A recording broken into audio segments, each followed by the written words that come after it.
covered by almost 18 pages. And take the interpretation in its entirety. Hindi lang dun sa neutralization. I don't know what could be the reason, but that's how a former chief PNP and a lawyer says it. Thank you, Mr. Chair. Thank you.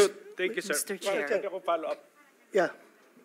Follow up. But is the word neutralization commonly used in police documents?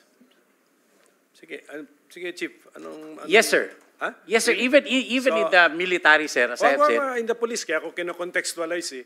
Huwag tayong kinocontextualize ko. Kayo ba police? You consider yourself military? No, sir.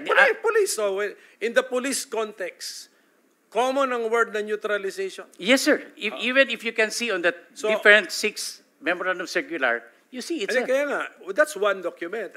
I'm now asking you, before ka naging chief, siyempre, ang lawak na experience mo, madalas mo na-encounter sa police career mo ang word na neutralization?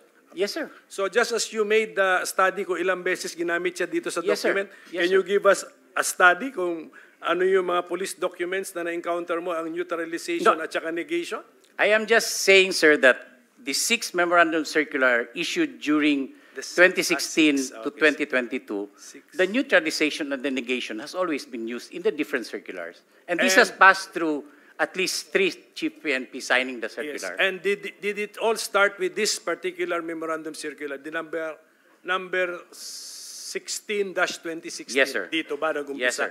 Kaya nga, so after this, madalas nang gamitin si Yes, sir. neutralization. Yes, sir. Yun ang point. Even on the memorandum circular signed by Chief PNP Albayalde, maybe because of the misinterpretation, the neutralization has already been defined. Has already been? Defined in the Defined. definition of terms. Albayalde time na. Sige po.